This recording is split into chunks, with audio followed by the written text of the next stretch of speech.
ሰላም ሰላም ጤና ይስጥልን የተከበራችሁና የተወደዳችሁ ውድ ተመልካቾቻችን ይህ የአፋር ውጉሞ ቲቪ ያሰናዳላችሁ የቃል መጠይቅ ፕሮግራም ነው።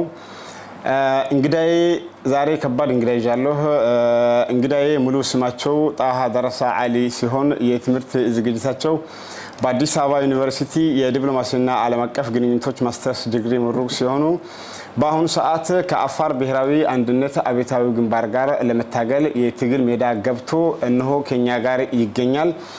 ከእሳቸው ጋር አሁናዊ ኢትዮጵያ ውስጣዊ አብዮቶችና ቀጠናዊ የዲፕሎማሲ ውጥረቶች በዋናነት በኢትዮ ኤርትራ ግንኙነቶች ዙሪያ ሰፋ ያለ ውይይቶች ይኖሩናል። ከዛም ባሻገር ወቅታዊ ሁኔታን በተመለከተ ሰፋ ያለ ዳሰሳ የሚኖረን ይሆናል። እስከ መጨረሻ አብራችሁን እንድትቆዩ በአክብሮት እንጋብዛለን። ከመጀመራችን በፊት ግን ውጉሞ ቲቪ የሚለው ቻናላችንን ሰብስክራይብ ላይክ እና ሼር በማድረግ እንዲጀምሩ ከወዲሁ አክብሮታዊ ጥሪያችንን እናስተላልፋለን። ቆይታችሁ እስከ መጨረሻ ከኛ ጋር እንዲሆን በአክብሮት እንጋብዛለን። እንግዳዬ በመጀመሪያ ደረጃ እንኳን ደህና መጣህ ወደ ስቱዲዮም፣ እንኳን ወደ ትግል ሜዳም በሰላም የተቀላቀልክ በማለት ጀምር። ውይይታችን ከሀገር ውስጥ ለመጀመር እንደ መንደርደሪያ ያክል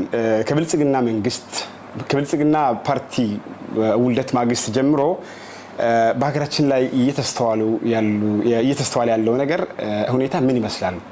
እንዴትስ ይገለጻል? አመሰግናለሁ። ፕሮግራሙን አስተናድተህ በውጉሞ ስም ስለጋበዝከኝ ከልብ ላመሰግንህ እፈልጋለሁ። ያነሳሃቸው ጥያቄዎች አግባብነት ያለውና ለጊዜው መጠየቅም ህዝብን ማወቅም እኛም መጠየቅም ያለብን አግባብነት ያላቸው ጥያቄዎች ናቸው። እንደምናውቀው ላለፉት 7 ዓመታት ኢትዮጵያ ውስጥ ያሉ ሲፈጠሩ የነበሩ የማህበረሰብ የሰላም የማጣት ችግር እርስ በርስ መባላት ግጦሽ መሬትና ነባራዊ ሆነው ከነበረው ኖርማሊ በሁሉም ዓለማት ከሚታወቁ የግጭት አይነቶች በተለየ ሁኔታ የተለየ ቅርስ ሊይዝ ችሏል ማለት ይቻላል። ያ ስንል ግጭት ዓለም አቀፋዊና ሰዋዊ ነው። በየትም ዓለም ግጭቶች አሉ። በሰዎች መሀል በተለየ ዳይቨርሲቲ ወይም የባህል የቋንቋ እና ሌሎች ታሪካዊ ልዩነት ባላቸው ማህበረሰቦች መሀል ግጭቶች ሊፈጠሩ ይችላሉ። ይህም ሊፈቱ የሚችሉት በመልካም አስተዳደር በሚደረጉ ጥረቶች ናቸው። ይህን እንደምታ በምናይበት ሰዓት ኢትዮጵያ ውስጥ ከብልጽግና መንግስት ውልደት በፊት የነበሩ የግጭት አይነቶች የግጦች ማለት ወይም በግጦች ምክንያት የሚደረጉ ወይም ነባራዊ የሆኑ ኖርማል ኮንፍሊክት የምንላቸው ናቸው። እንደ አጋጣሚ የሚሰራሩ እና የሚፈጠሩ በዛ ላይ በባህላዊ መንገድ እርቅ የሚደረግባቸውና ህዝቦች ወደ ጋራ አብረነታቸውን የሚቀጥሉበት ሁኔታዎች የነበረ መሆኑ የምናውቅ ነው። ሰፊው በእኛ ዕድሜ እንኳን ብናይ ያን ያክል የሰፋ የእርስ በርስ ጦርነት ያላስተናገደች ሀገር ነች ኢትዮጵያ። ሆኖ ግን ካለፉት 7 ዓመታት የብልጽግና ልደት ማግስት ጀምሮ ኢትዮጵያ ውስጥ አዲስ እንድምታ አዲስ ቅርስ የያዙ የግጭት አይነቶች መታየት ማበርከት የተለመዱ ክስተቶች በመሆን መጥተዋል። በዋናነት ይህ ግጭቶች ቀድሞ ከነበሩ ግጭቶች የሚለዩበት ኢንትሪንሲክ ሳይሆኑ ኤክስትሪንሲክ በገዢው መንግስት መደብ በገዢው ፓርቲ ስትራቴጂክ የፖለቲካ ፍላጎት አሊያም ለወንበረ ስልጣኑን ለመቆናጠጥ በሚያደርጋቸው ሩጫዎችና ውስቅድድሞች የሚፈጥራቸውና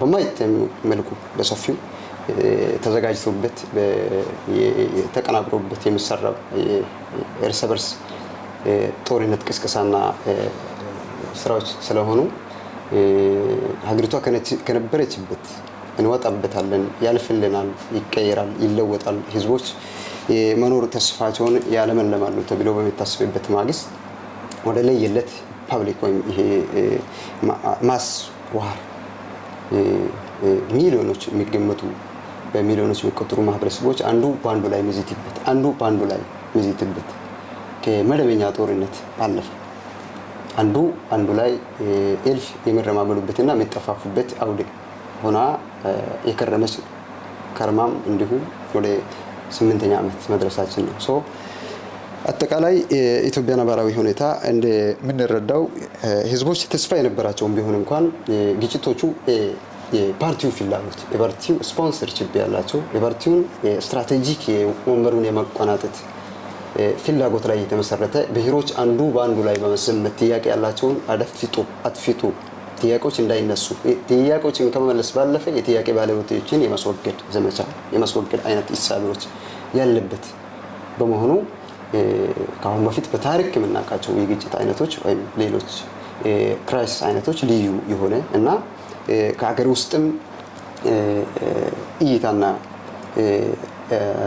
ታዛቢዎች ባለፈ ዓለም አቀፍ አጀንዳ ሆኖም አነጋገር አጀንዳ ሆኖም እስከ ዓለም አቀፍ አደራዳሪዎች ትልልቅ ሀገራት እና የተባበሩት መንግስታት ጭምር አደራዳሪነት ሲያደርጉበት እና አሁንም ሙከራ ደረጃ ሙከራዎች የሚደረግበት ያላበራ አሁንም የቀጠለ ጦርነቶች ያሉበት መሆኑ እና አላልፊ ብሎ እንደሞስት አብዛኛው የኢትዮጵያን ህዝብ ወይም ሌሎችም እንደዚሁ ዓለም አቀፍ ትግብር የሚያደርጉ ወገኖችም በፕሪቶሪያን አግሪመንት የሰሜኑ ጦርነት ማቋጫው ወይም ማብቂያው ሊሆን ይችላል በሚል በመልካም ተስፋ በፕሪቶሪያ ሲደረግ የነበረው ማዕከላዊ መንግስትና በቲፒኤልኤፍ አስተዳደር መሀል የነበረው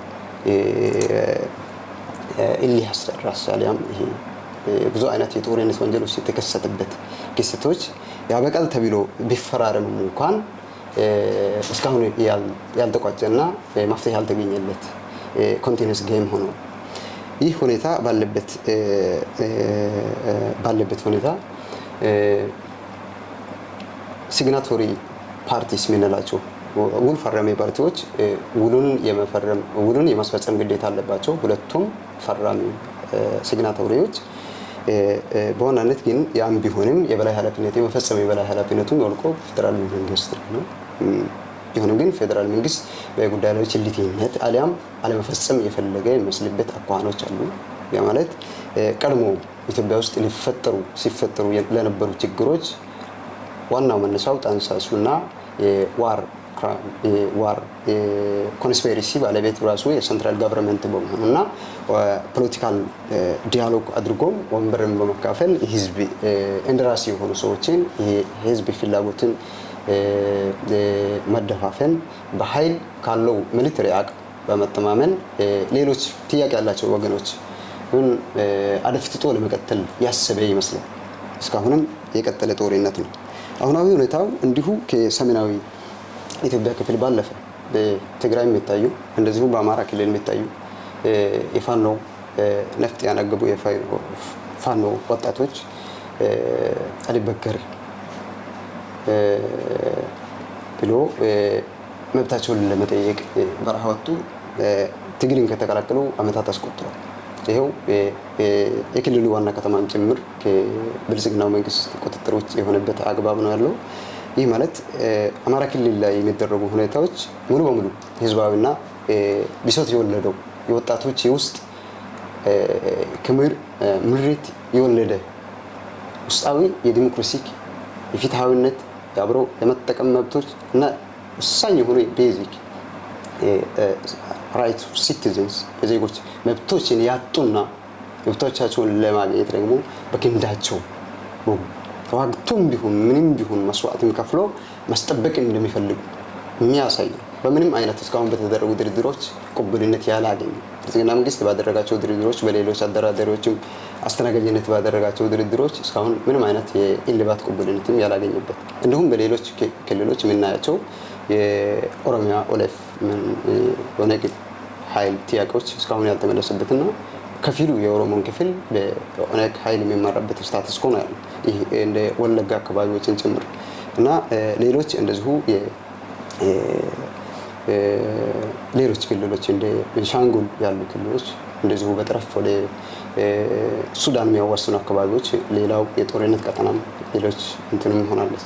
ይህ የሚያመላክተው እንደምታው አጠቃላይ የሀገሪቱ ክፍሎች በሰፊው የግጭት ቀጠና መሆኑ ያላበራ ረጅም ጊዜ የቆዩ ግጭት ቀጠናዎች መሆናቸው በዋናነት ደግሞ የዚህ ፕሮፓጋንዳ ዋና ማዕከል የስበቱ ማዕከል የሰሜን ኢትዮጵያ ክፍል ነው። በዋናነትም ደግሞ ካለው ጂኦግራፊ አቀማመጡም ካለው ታሪካዊ ዳራም ስለ ማህበራዊ ስብጥርም ዋና ተጎጂውና የፖለቲካው የስበት ማዕከሉ የአፋር ሪጂን አፋር ክልል ነው።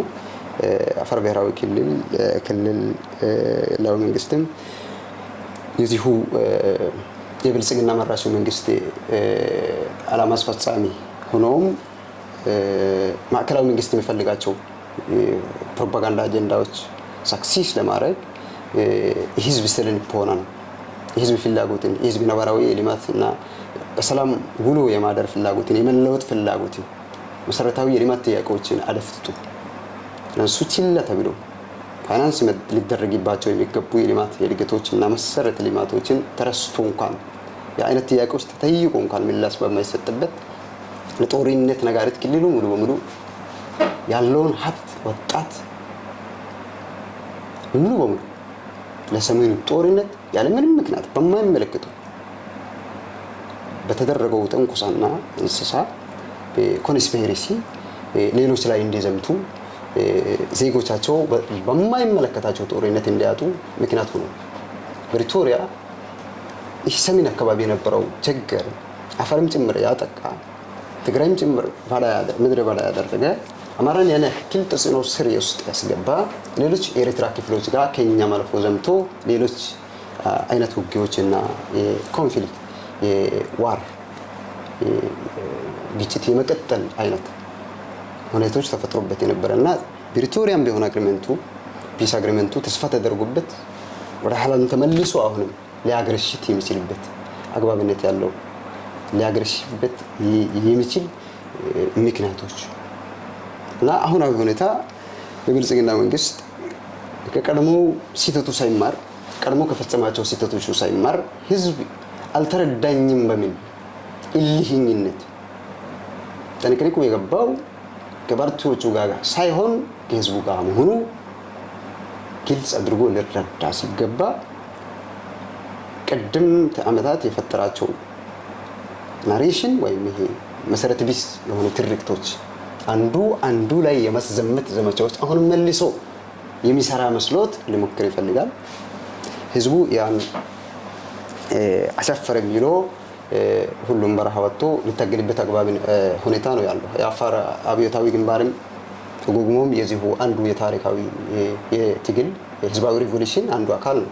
እንደዚሁ ከሌሎች ወንድም ኢትዮጵያኖች ጋርም የጋራ ግንባርና ጥምረት ፈጥሮም እየተንቀሳቀሰ ይገኛል። ሌሎች ከአማራ ፋኖ ወንድሞች እንደዚሁም ከትግሬዎች ከቲፒኤልኤፍ እንደዚሁም ከሌሎች ኃይሎች ውስጥ ላይ በሚታዩ ሌሎች ኃይሎች እንደዚሁም ከቤንሻንጉል ኃይሎች እና ሌሎች ጋር ቀደምት ሆነ ከፊት ሆኖ ምክንያቱም አገሩን የመጠበቅ አገሩን የመከላከል ዲሞክራሲና ስርዓት አልበኝነትን የፓርቲው ዘውጋዊ አሰራርን ብልሹ አሰራርን ሙስናን የመጠየፍ ልምዱን ለሰብአዊነትና ለዲሞክራሲ የመቆም ታሪካዊ ማንነቱን መልሶ ተዋግቶም ቢሆን በምንም መልኩ ከሌሎች ኢትዮጵያኖች ጋር ሆኖም ይሄም ስርዓት ከህዝቡ አረንቋ ከህዝቡ አናት ሊያጸዳ ይፈልጋል።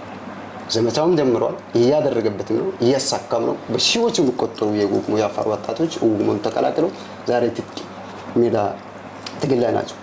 ከትልልቅ ዩኒቨርሲቲዎች ጭምር ከትልልቅ የቢሮ ተቋማት ጭምር ከፍተኛ ባለሙያዎች ከቴሌኮም ሙያተኞች ጭምር ይህን ትግል ተቀላቅሎ አሻፍረኝ ብሎ ዛሬ ግንባር ላይ የሚገኙበት ሁኔታ ነው ያለው። ኢትዮጵያ ሁኔታ በሰፊው እንዲህ አንድ አውሪትን በደቂቆች የምንጨርሳቸው አይደለም። ብዙ አይነት መከራዎችና ችግሮች አሉ። እንዲሁ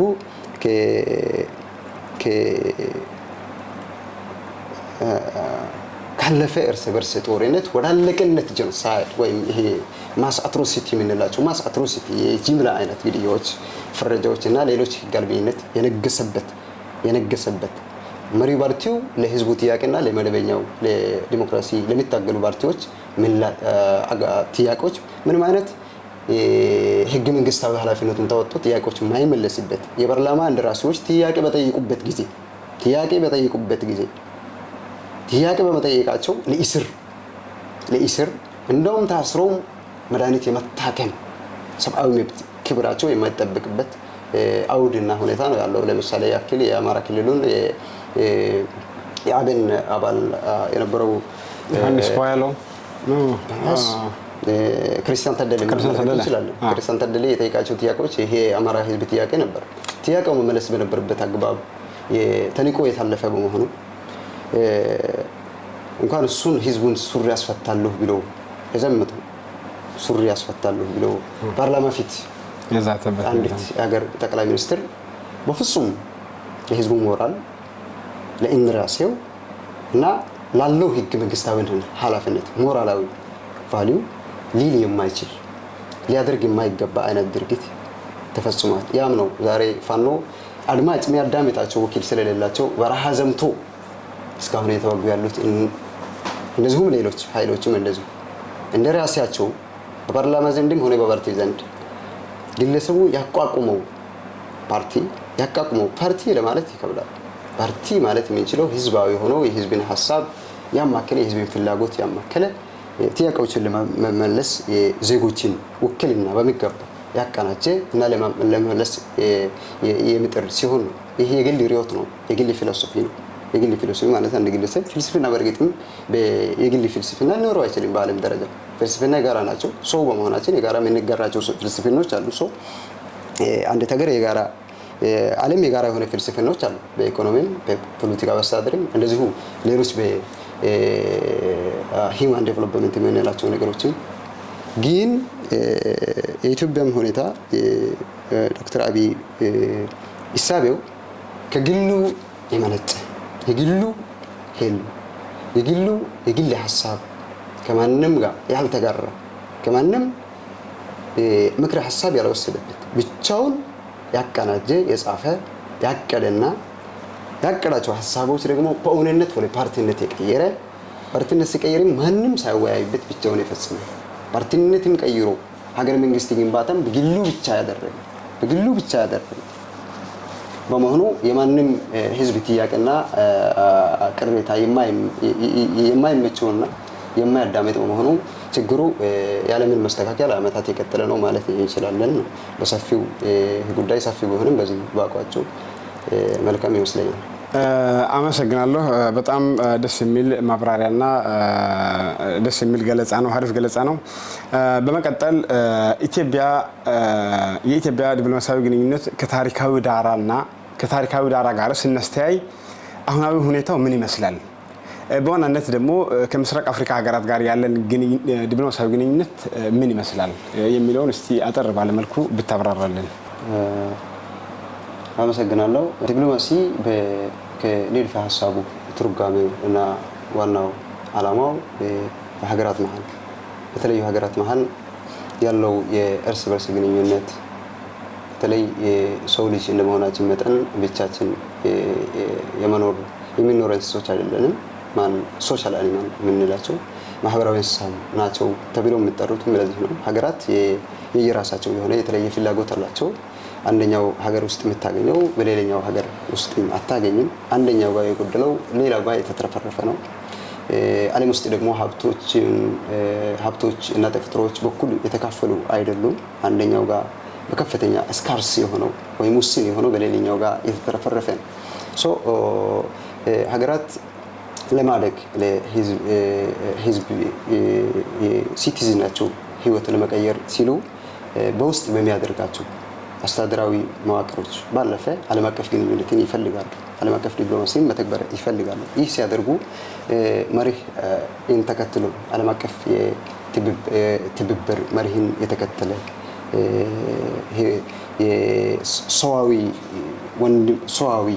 ሰዋዊ ባህሪን በተከተለ መልኩ ጉርብትናን በተከተለ መልኩ አጠቃላይ ደግሞ ሰጥቶ በመቀበል መርህ ይህ ስንል ግን የግድ እኩል ያተርፉና እኩል ይነግዳሉ በሚል ሳይሆን ተባብረው ከማደግ አንጻር ተባብረው ኢንሴኩሪቲያቸው ስጋታቸው ከማጥፋት ወይም ከመቀነስ አንጻር ተባብረው እኩል ከድህነት ከማለፍ አንጻር አንዱ ጋር ያለውን ሀብት ከሌላው ሼር ይደረጋል።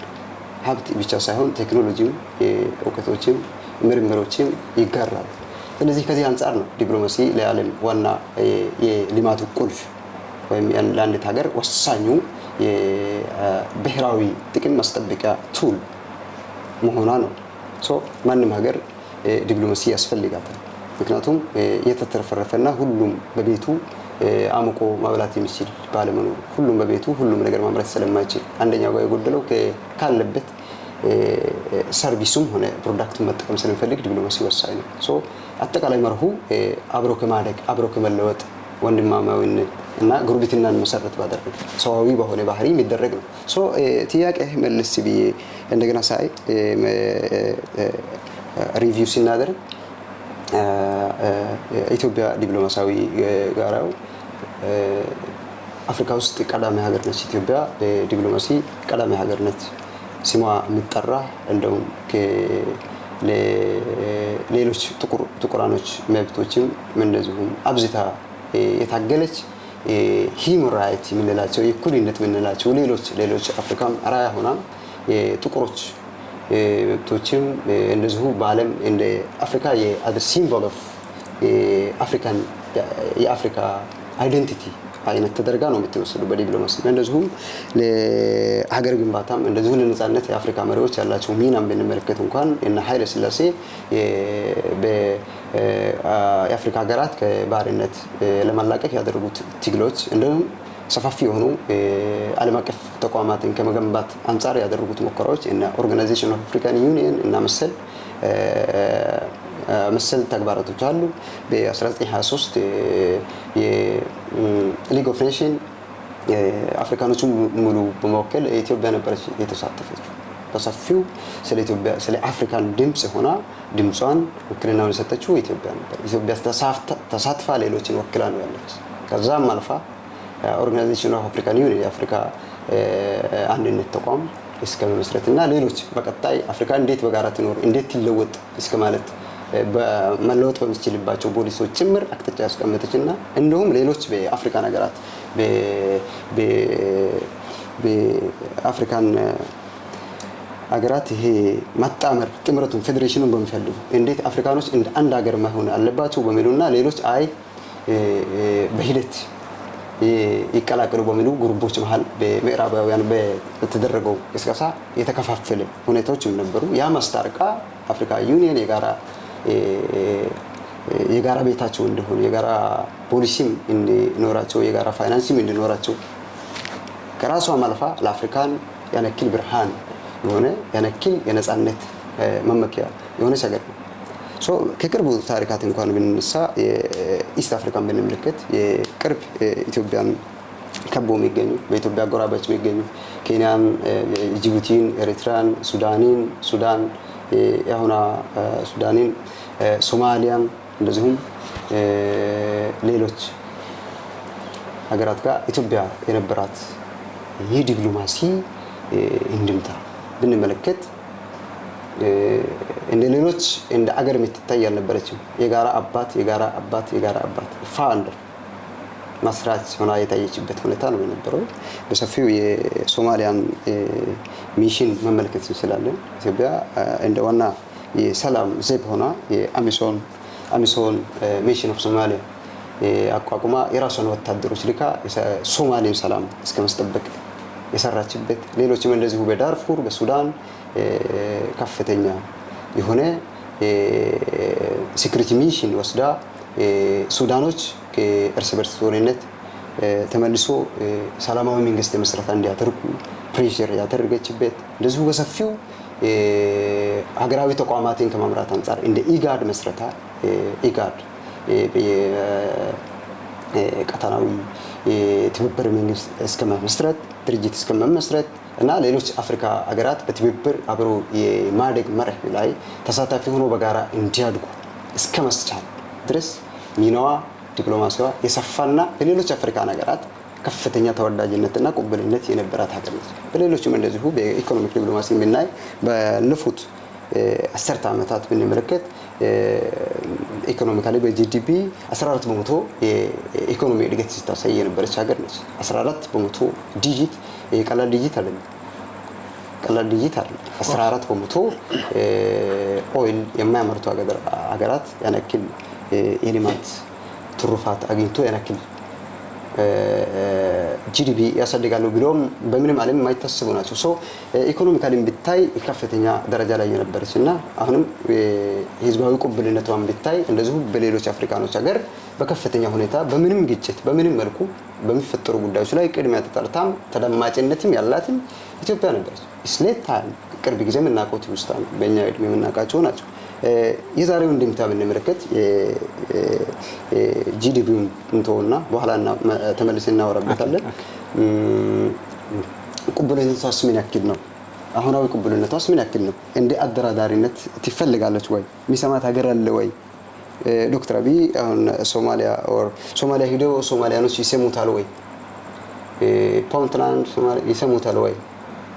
የነሱን ኢንቴግሬሽን ወይም የነሱን የግዛት ወይም የብሔራዊ ፍላጎታቸው በምን መልክ ነው የሚያዩ? እንደ አፍሪካዊ አባት ያዩታል ወይ? ሌላው እንደዚሁ ሱዳን የአሁኑን ኮንተምፖራሪ የአሁናዊ ሱዳን ግጭት መሀል ገብቶ ሊያስታርቅ ይችላል ወይ? ይሰሙታል ወይ? ሁለቱም ፓርቲዎች ምን ያክል ፍትሃዊ ሆኖ ይታያሉ? ማን ሊጋብዘው ይችላል ወይ?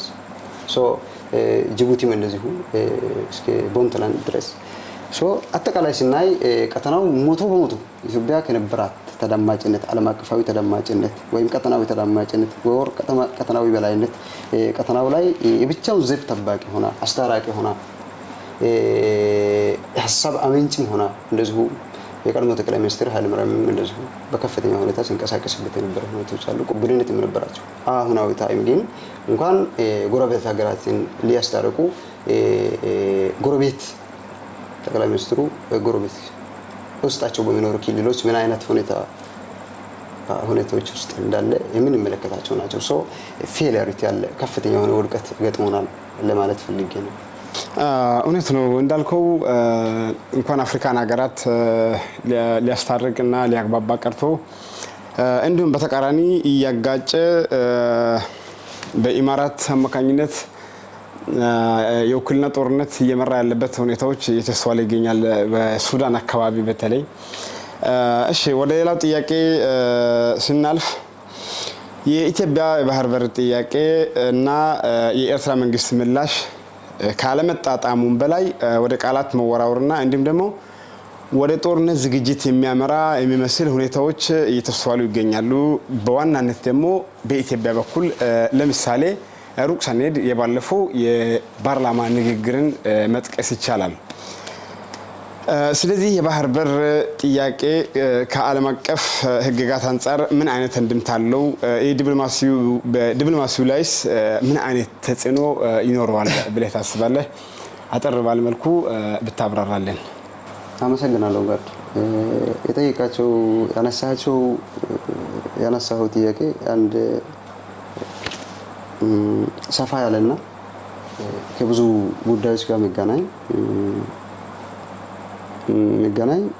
ሰፊ ወይም ጥልቅ እይታ ወይም ታሪካዊ ዳራን ጭምር ማስተያየት የሚፈልግ አይነት ይመስለኛል። ኢትዮጵያ የባህር ጥያቄ ሰሞናዊ አጀንዳዎች አሊያም የቅርብ ጊዜ የዚህ 5 የቅድመ ምርጫ አጀንዳዎች እንደነበሩ ሁላችንም የምናስታውስ ነው።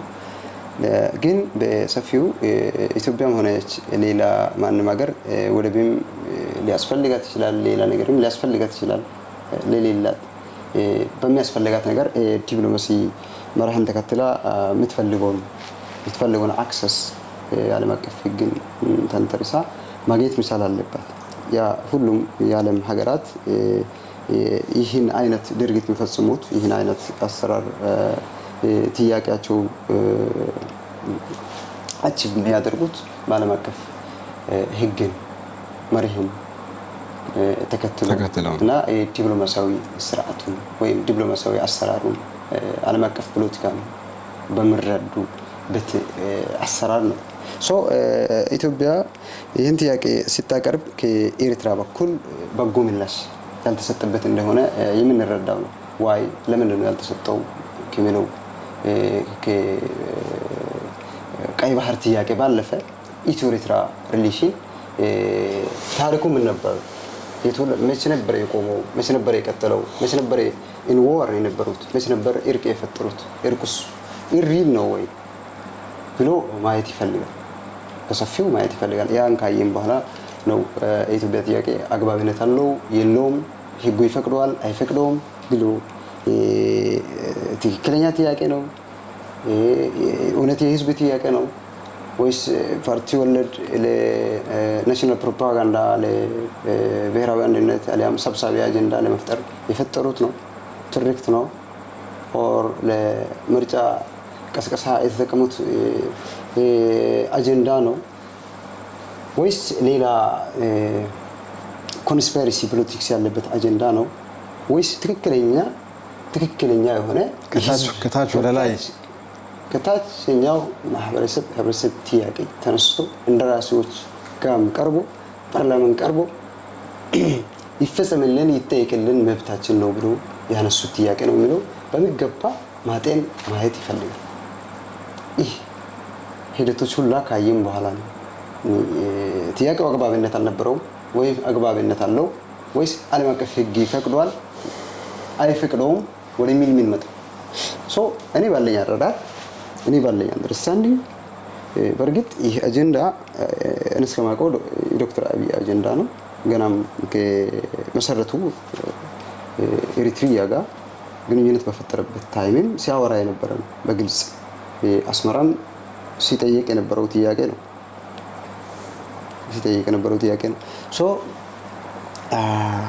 ነምበር 1 አንድ ነገር ከሌላ ወገን ለማግኘት ከሌላ አንድ ሀገር ከሌላ ሀገር እንዲህ አይነት አገልግሎቶች እንዲህ አይነት እንኳን ባህሩና የብስ እንኳን ባህሩና ሌሎች ትናንሽ ሰርቪሶች በጣም ኢሚንት የሆኑ ትናንሽ ሰርቪሶች ለመጠቀም ሪሌሽናቸው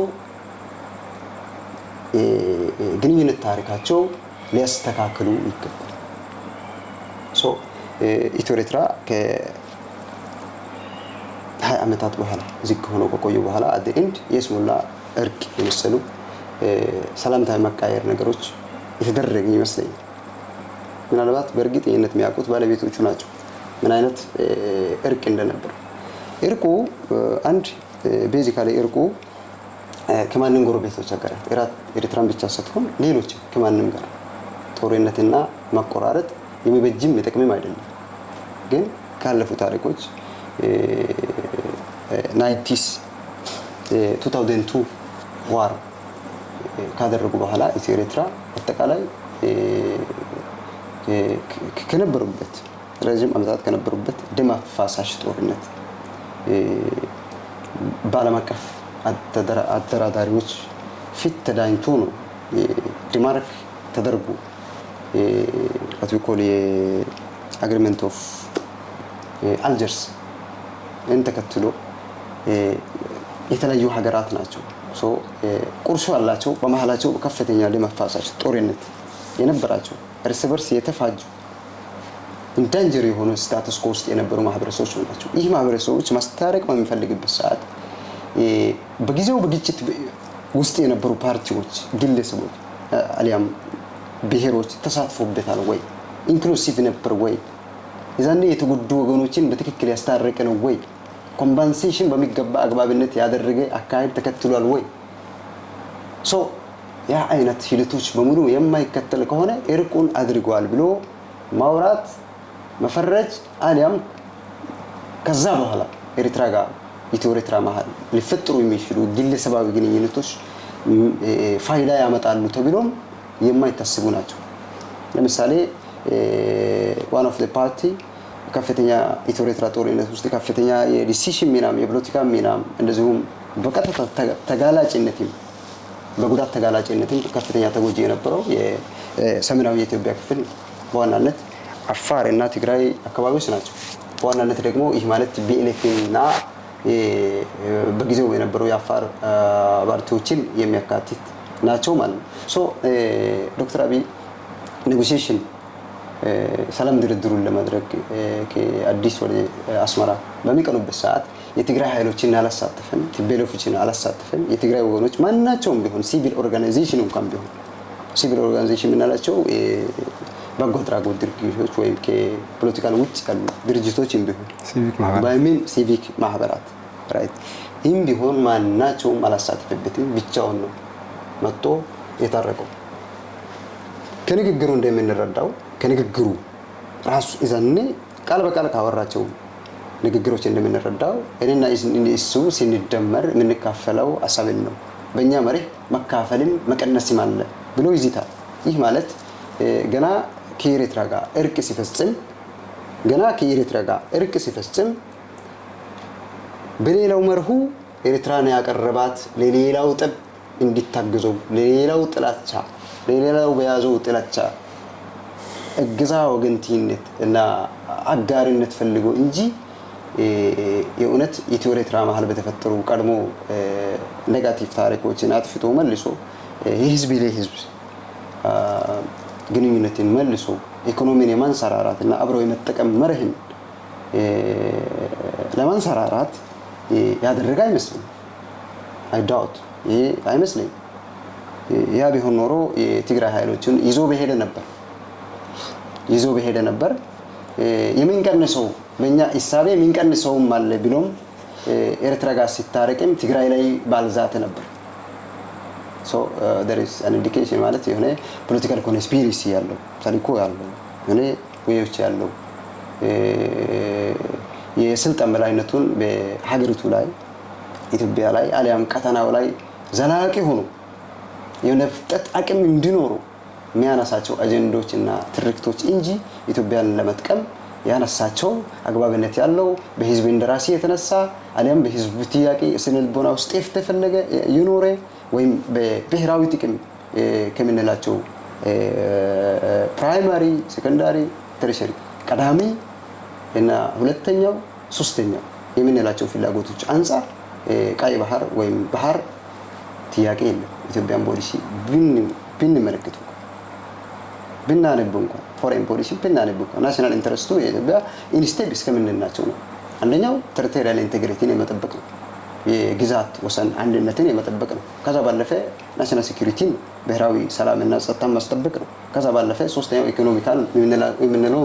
ህዝብ ካለበት ረሃብና አረንቋ ወጥቶ አለሚቱ መብላት እስኪችል ማስቻል ነው። ያ ደግሞ በዓለም አቀፍ ዲፕሎማሲ መርህን የዓለም አቀፍ ሰጥቶ መቀበል መርህን ሌሎች አበዳሪ ከሆኑ ኢንተርናሽናል ፋይናንሻል ተቋማትና ሌሎች ወዳጅ ሀገራቶችን በመብዛት እና መልካም ጉርብትና ለማፍጠር መቀየር የሚቻሉ እና የሚሰራባቸው ዘርፎች ናቸው። ሶ ቀይ ባህር ጥያቄ ኢትዮጵያ አቅርባለች ተብሎ የሚነሱና ሞስትሊ አጀንዳ አድርጎትም ቅድመ ምርጫ ቀስቀሳም ስትጠቀሙበት የቆዩ አሁንም ደብዙ የጠፋ የሚመስል ግን መልሶ ለኤርትራም እንደ ማስፈራሪያ ሆኖ የሚቀርብ አይነት ጥያቄ በሌላ መልክ ብንመለከት ኤርትራን ጋር ትግራይ ጋር ዋር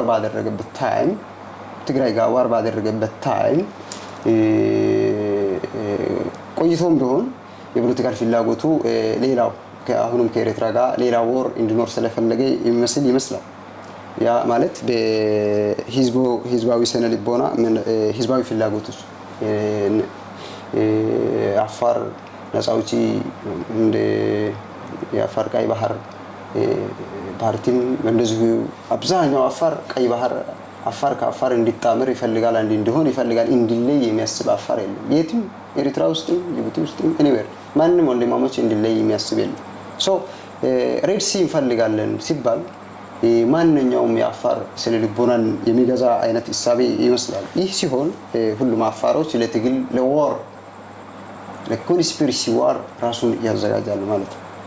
ያ ማለት ውስጣዊ ፍላጎታቸው ያ ስለነበር መጣመር የማይፈልግ ብሔረሰብም ስለሌለ ይህ ጥያቄ አፋርን ከመጥቀም የአፋርን አንድነትን ከመፈለግ ከመስበክ የመጣ አይነት ይመስል አፋሮችን ቀስቅሶ የአፋሮችን ውስጣዊ ፍላጎት አሊያም ቀይ ባህር ጋር ላይ ያላቸው ምልከታና የታሪካዊ ተጋድሎችን በመረዳት አፋርን ቀስቅሶ የአፋር ኃይልን በመጠቀም አሊያም የአፋር ጂኦግራፊን በመጠቀም ጦርነት ማገድ ፍላጎት አንድነት ቢፈልግ the more Tigray are more nearer to the Eritrean Hamas ትግሬዎች የኤርትራ ሐማስን ወንድማሞች ናቸው። ለምን እርስ በርስ war እንዲያደርግ ጋበዛቸው። ዋን ፕሪቶሪያ አግሪመንት ላይ ከትግራይ ጋር ውጊያ ሲጀምር መልሶ ለምን ከኤርትራ ጋር መጀመር ይፈልጋል? አናደርኩሽ። ስለዚህ አጠቃላይ ኢትዮጵያ በምትጠይቅበት አግባብነት አንድ እርቁ አልተደረገም ነው። ኖሚናል ማለት ስማዊ ነው በቃል ደረጃ ያለ አይነት ይመስል እንጂ አልታረቁም። ያልታረቁ ሰዎች ደግሞ ይሄን ስጠኝ ይሄ ልስጥህ ተባብሎ መፈራረም ሆነ መወያየት አይችሉም ኢን ቤዚክ ሴንስ። ስለዚህ ባልታረቁበት ኢትዮ-ኤርትራ ባልታረቁበት መሪህ አልባ የሆነ ግንኙነት ምንም አይነት የዲፕሎማሲ ዶኩሜንቴሽን እና ፕሮቶኮል ያላካተተ ያልተከተለ የዲፕሎማሲ መሪሆችን እና የግንኙነት ህጉን የጣሰ ግለሰባዊ ስሜታዊ የግል ወንበርን ከመቆናጠጥ ጋር የተያዘ አይነት ሪሌሽን ነው። ሶ ኢንፊዚብል ሆኖ ፌል አድርጓል። ዓለም አቀፍ ህጉ የወደብ ጥያቄን እንዴት ይመለከታል የሚለው ጋር እንምጣ በሰፊው። ይህ ዓለም አቀፍ ህግ አንድ የኔሽን ስቴት የተባበሩት መንግስታት ቻርተርን መሰረት ያደረጉ በዛ ቻርተር እውቅና ያላቸው ሲግናቶሪ የሆኑ ፈራሚ ሀገራት 1995 የሆኑ የሚሆኑ ሀገራት የዓለም አቀፍ ህግ ለሁሉም ሀገራት በኩል የሚያገለግል ህግ ነው። ሁሉም የተባበሩት መንግስታት ቻርተርን የተባበሩት መንግስታት የጋራ ኮንቬንሽኖች፣ ስምምነቶች፣ ድንጋጌዎች፣ አዋጆች እና ሌሎች የጋራ ስምምነቶችን መሰረት በማድረግ ህዝቦችን የጋራ ፍላጎቶች የሀገራት የጋራ ፍላጎት የጋራ ባህሪዎችን መሰረት ያደረገ ህጎች ናቸው። እንደዚሁ መረቀቀው በአባል ሀገራቶቹ ነው። ኢትዮ-ኤርትራም እንደዚሁ የተባበሩት መንግስታት የመንግስታት አባል መስራች አባሎች ናቸው። ሁሉም ህጎች ለሁሉም እኩል የሚውልና በኩል የሚዳኛቸው ናቸው። ለአንዱ ልዩ የሚያደርግ ለሌላው አንዱን የሚቀማ ለሌላ መለገስ አይደለም። they have equal right on the behalf of UN በተባበሩት መንግስታትም እንደዚሁ በዓለም አቀፍ ህግ ፊትም እኩል ናቸው። የሀገራት ጠያቂውም ተጠያቂው የዓለም አቀፍ ህግ በብዛት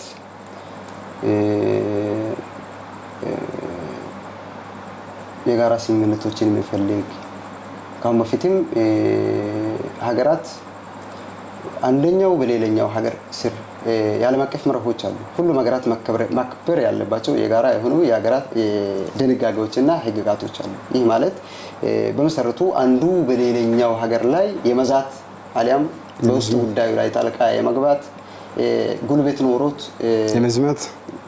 ኖሮት መዝመትን ማሰብ መዝመትን ማቀድ absolutely use of force ጉልበትን አቅም ጉልበትን ምን ማለት ሚሊተሪ ቢሆን በሌላው መልኩ ጉልበቱን መንጠቀም ሆነ መሞከርም አግባብነት የለው የተከለከለ። ያ ማለት የሌላ የሆነው ወገን ዲማርኬሽን አለ። ኢትዮ-ኤርትራ መሀል የራሱ የሆኑ ዲማርኬሽኖች አሉ፣ የታወቁ ዲማርኬሽኖች አሉ። ቅድም እኔ እዚህ ነበርኩ ከሚል ታሪክ የሚነሳ ሳይሆን at the end of the conflict የመጨረሻ ሬፈረንስ አልጀርስን ስምምነት ተከትሎ ኤርትራ ውስጥ የሚገኙ አሳዎችም የሆኑ ባህርም የሆኑ ሰማይ የኤርትራ ነው። ታቲስ የኤርትራ ነው የሆነ ባህር በኃይል ከቻልክ ውሰድ እና እፈቅድልሃለሁ የሚል የዓለም አቀፍ ህግ የለም። ግን በዓለም አቀፍ ህግ ኮንሴፕት ደረጃ አንድ አይነት ኢሳበል አንድ መጠቀም የሚቻሉ ኢሳቤዎች አሉ። ላንድ ኦፍ ሲ ሎፍ ሲ ባህር ሰፋፊ ባህሮችን ለሳተላይቶችና ምናምን መንጥቃ ህዋን የመጠቀም እና ዓለም አቀፍ የሆኑ ተሻጋሪ ወንዞችን አጠቃቀም ከጥልቀትም ጀምሮ ለማይኒንግም ሆነ ለሌሎች ኬዞች በጋራ ማስጠቀም የሚቻልባቸው አግባቦች አሉ። ያ ማለት ግን ጎረቤት ሀገር ለባለቤቷ ሀገር የበላይ ሆና ትጠይቃለች፣ ትነጥቃለች ማለት አይደለም። ግን አብሮ ከማደግ መርህ ከመከባበር መርህ ላይ የተመሰረተ ከዛም ባለፈም አንዱ ላንዱ ኢኮኖሚ፣ አንዱ ላንዱ ሰላም፣ አንዱ ላንዱ ማህበራዊ ግንኙነት ወሳኝ የሆነ ሚና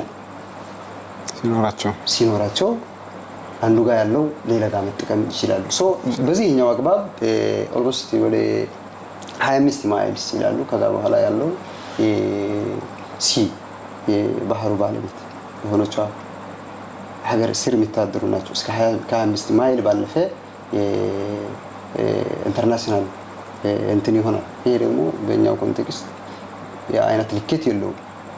ግን ከዛ ባለፈ የሚመስለው ማፍትሄው ዓለም አቀፍ ሕጉ የተጻፈው ቀመሩ፣ ጽሁፉ፣ ስምምነቱ ምን ይላል ብቻ ሳይሆን ኢትዮ ኤርትራ ከባክግራውንዱ ሴንሱ ካፈጣጥሩ ከሀገረ መንግስታት ታሪክ አንጻር በሚገባ ማገንዘብ መረዳት ያስፈልጋል። ኢትዮ ኤርትራ ከሌሎች ባለፈ የጋራ ቅርኝነት ያላቸው የህዝብ ለህዝብ ትስስር፣ የቋንቋ፣ የሃይማኖት ስብጥር፣ የጂኦግራፊ እና የጋራ ታሪክ ያላቸው ህዝቦች ናቸው። ሶ እንደውም አብዛኛው ኢትዮጵያ ውስጥ ከሚገኙ ብሔር ብሔረሰቦች ሞር ቱ ዘ ኖርዘርን ወደ ሰሜናዊ ኢትዮጵያ ክፍል የሚገኙ ወደ ኤርትራ የሚገኙ ጋር ቢቀራረቡ ናቸው።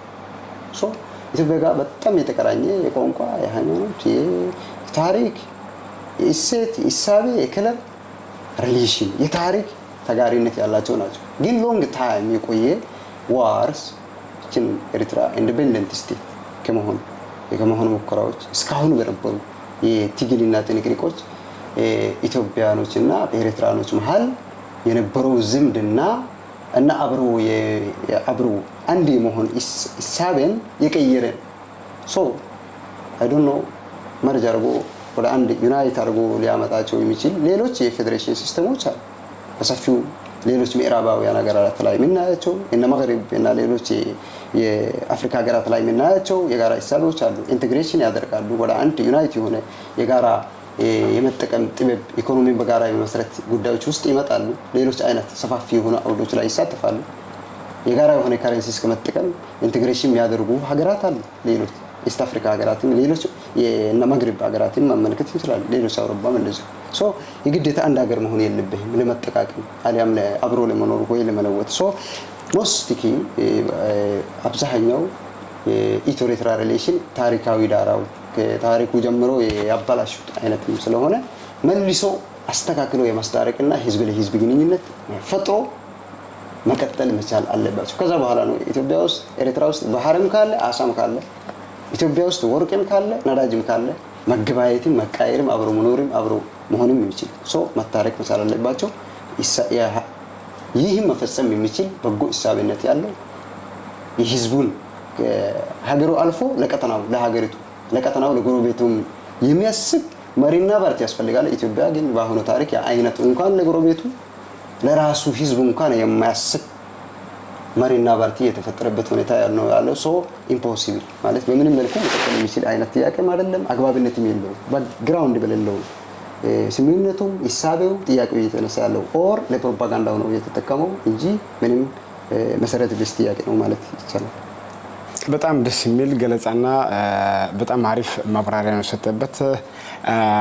አሁን ደግሞ የመጨረሻ ጥያቄ የሚሆነው የአፋር ክልል አሁናዊ ፖለቲካዊ፣ ኢኮኖሚያዊና ማህበራዊ ጉዳዮች ምን ይመስላሉ? አጠር ባለ መልኩ ብትገልጽልኝ። ይህ የመጨረሻ ጥያቄ ነው። ጥያቄዎቹ በእርግጥም ስለ የአፋር ክልል ማህበራዊ፣ ኢኮኖሚያዊና ፖለቲካዊ ሁኔታዎች አሁናዊ ሁኔታዎች ምን ይመስላሉ የሚሉ ሰፊ አውዶች የያዘ ጥያቄ ነው። ግን እኔ ባለኝ አረዳድ እኔ ባለኝ መልከታ የክልሉ ተወላጅ እንደመሆነ መጠን ዜጋም እንደመሆነ በክልሉ ላይም በተለዩ እንቅስቃሴ በማደርግባቸው ሰዓቶች ባየኋቸው፣ በሚሰማቸው፣ በሚታዩ እና ህዝቦች የሚያነሳቸው ጥያቄዎች እና አጠቃላይ የህዝቡ ነባራዊ ሁኔታ የህዝቡ አሰፋፈር ህዝቡ አሁን ያለበት ስታተስኮ በሚገባ ካለበት ጂኦግራፊ አፋር ካለበት ጂኦግራፊካል አካባቢ አንጻር ካለበት ተፈጥሯዊ ጂኦግራፊካል አካባቢ አንጻር ሊታይ ይገባል ብዬ አስባለሁ።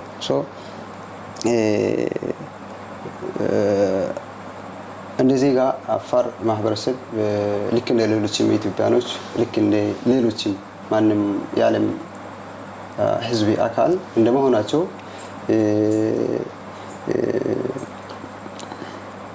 ኢኳል የሆነ እኩል የሆነ ሰብአዊ፣ ዲሞክራሲያዊ፣ ኢኮኖሚያዊ ተሳትፎ ኢኮኖሚያዊ ተሳትፎ የማድረግ ፍላጎትም አላቸው፣ መብታቸውም ነው። ግን እኔ እንዳየሁ ከሆነ አላቅም ለሌሎች የተመቻቸው ሊኖር ይችላሉ። አይ ዶንት ኖ መቶ በመቶ ሁሉም ሰው አብዛኛው የክልሉ ህዝብ ሊጋረኝ የሚችል የጋራ ሁኔታ ቢኖር በአሁናዊ የብልጽግናው መንግስት ከመጣበት ማግስት ጀምሮ እስካሁን ባለንባት እለት ድረስ እኔም ማቀው አፋር ውስጥ አፋሪነቱን የጠላ ማህበረሰብ አፋሪነቱን የጠላ ሌላ ቀርቶ አፋር በመሆኑ ነው ወይ ይሄ የሚደረግብኝ ለቀይሮ እንዴ እስከ ማለት ድረስ ኮሽ የሚያደርጉ ከፍተኛ የሆነ የኢኮኖሚነት አንጀስት የሆነ ኢፍትሃዊ የሆነ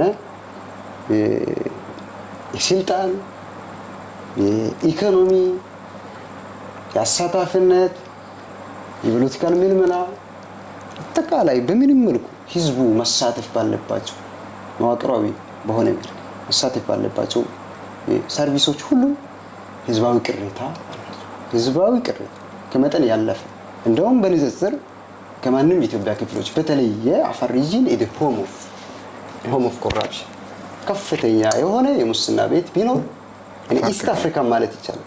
ኢስት አፍሪካ ዶክመንተሪዎች ሁላ ቢሰራበት የሚገርም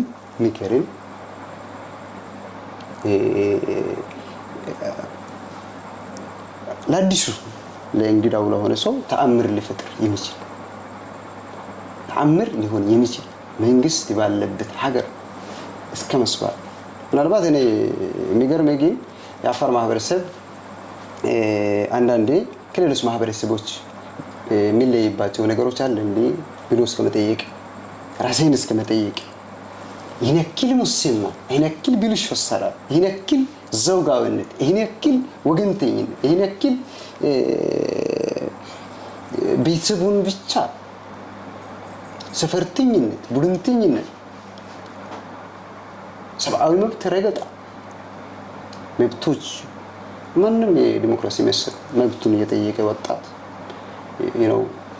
ሳምዌር አሳይታ ውስጥ ማረሚያ ነው ኦር አባላ ውስጥ ማረሚያ ነው ኦር አዋሽ ሳምቲንግ ማረሚያ ያ ሰው የት ሄደ ስትል አፍተር ይርስ የሚሰማው ከወራት በኋላ የሚሰማው ማረሚያ እንደነበር ምን አደረከ ሲባል የሆነ ጥያቄ እንዲህ አድርጌ ጠይቅ ከፍተኛ እድል ያገኘሁት ለመታረም ለመታሰር ለመረገጥ እንጂ እንደ ዜጋ ለመጠቀም እኩል የመጠቀም እርስ በርሳቸው እኩል ተወዳድረው ባላቸው ፖቴንሻል አቅም ክራይቴሪያ ተጫራቶች ባለሀብቶችም ቢሆን ጨረታ በኩል ተወዳድረው መውሰድ ሲገባቸው በአሻጠር በሌላ ዝምድና በሁያ ሁዬ እና መሰል ይህ ኢኮኖሚካሊ ሲታይ የቅጥርም ሁኔታ የመንግስት ቅጥርም ሁኔታ ልክ እንደዚሁ በዘመን አዝማድ ይሁንታ የሚደረግ ሰው ዘመን ካልሆንክ ያብኖት ወሪ ዴር እዛ መሄድም አይጠብቅብህም ሰመራም መሄድ አይጠብቅብህም ግራጁዌት ተመራቂ ከሆንክ ቀጥ ብለህ ወደ ቤትህ ኦር ወደ የመን ኦር ሰምዌር ነው መሄድ ያለብህ። ስለዚህ የአፋር ወጣቶች አንድ በጣም የተበደሉ ናቸው። የአፋር ወጣቶች ብቻ ሳይሆን የአፋር ማህበረሰብም እንደዚህ ያለችው ሀብት ውስን ነች። ኦፍ ኮርስ አፋር ሪጅን ከፍተኛ ሆነ የከርሰ ምድር ሀብት የተተረፈረፈበት በመልካም አይነት መልካም መንግስት ኢሳብ ያለው ህዝቡን በሚገባ መለወጥ የሚፈልግ ፓርቲና መንግስት ቢያገኝ ከራሱ አልፎ አፍሪካን መቀለብ የሚችል ከራሱ አልፎ ኢትዮጵያኖች በረከት መሆን የሚችል ምድር ካላቸው ሰፋፊ ሀብቶች አንፃር ሲታይ ግን መሪዎቹ ከኢሳቢዎቻቸው ጀምሮ ለዘመኑ የማይመጥኑ አሮጋንት በመሆናቸው ለዘመኑ የማይመጥኑ አሮጋንት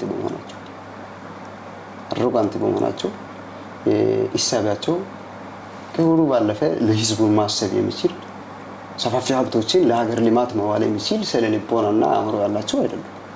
ኢንክሉዲንግ ያሁኑ ፕሬዝዳንትን ጭምር ወላ 40 ፕሬዝዳንትን ጭምር እና ሌሎች ካድሬዎችም እንደዚሁ የእሱ ተምሳሌነት የሚጠቀሙ ናቸው። ሶ ኢምፒሪየንስ የሚገመቱ የህዝብ ሀብቶች በአንድ ግለሰብ ሳምዌር ታወር ወይም የግል መኖሪያ ገንብቶበት ይቅርታ እንኳን የማይልበት ስታተስ ኮ ነው ያለው። ማፍረስ ሲገባቸው እንደ ሾው ስምና ዝና በምርጫ ማግስት እንደ ምረጡኝ ቀስቀሳ ሀብታም ነኝና ምረጠኝ እንደማለት ያቀርቡታል። ሶ ኖት ኦንሊ የበላይ መሪው ብቻ አይደለም፣ እስከ ወረዳ ድረስ ያሉ አመራሮች ሀብት በማሸሽ ነው እርስ በርስ የሚፎካከሩት። በማሸሽ ኮራፕሽን፣ ኔፖቲዝም፣ ዘመድ አዝማድነት፣ ሙስና እና መሰል ሰብአዊ መብት ጥሰቶች በሺዎች የሚቆጠሩ ወጣቶች ናቸው አሁን በከፍተኛ ሁኔታ እንደዚሁ ጥያቄዎች በማንሳት አሊያም የመብት ጥያቄዎች ስላነሱ በተለየ በሚዲያ ማህበረሰብ ሚዲያ በተለይ ኦር ቀጥታ በአካልም እንደዚሁ በሰለላ ምናምን ሲታዩ ለማጎሪያ ቤቶች ያሉት አብዛኛው ኢፍትሃዊ የሆነ ድርጊቶች የሚፈጸሙበት ክልል ቢኖር አፋር ክልል በተለየ እንዲህ አይነት ብልሹ አሰራር ያለበት ክልል ካለ አይደለም። ምናልባት ኢትዮጵያ ውስጥ ምን የሆነ እንደሆነ ኢንኬዝ ኦፍ ማህበራዊ የዜጎች እኩል ማህበራዊ ፖለቲካዊና ኢኮኖሚያዊ ተሳታፊነትን በተመለከተ አፋር ሪጅን ውስጥ ያለው አድሎ፣ ወገንተኝነት፣ ጎሰኝነት፣ ጓጠኝነት፣ ኢሳቤ፣ በዝበዛ እስከነትቢ የትም የአፍሪካ ሀገር ውስጥ ወይም የትም የኢትዮጵያ ክልል ውስጥ ወይም የትም አንዲት ዲሞክራሲያዊ ልምምድ ባለባቸው ሀገራት ውስጥ ልትገመት የማትችል ክስተት ነው ያለው። ሶ አጠቃላይ ይህ ህዝባችን በሰፊው ኢኮኖሚያዊ፣ ማህበራዊ እና ፖለቲካዊ እና ተጠቃሚነት ላይ የተበደሉ መሆኑ አንዱ ብቻ ቀመኛ ሌላው ሚሊዮኖች ተመልካች ሆኖ መመልከትና መከተልን ብቻ መርጦ ምን አመጣለሁ በሚል እጆቻቸውን አጣጥፎ የተቀመጡበት ሁኔታ ነው ያለው። አዲንዲ ምን አይነት ውጤት ሊፈጥር እንደሚችል በጋራ ምናይ ነው የሚሆነው። ግን ከዚሁ ከሙስናና ብልሹ አሰራሮች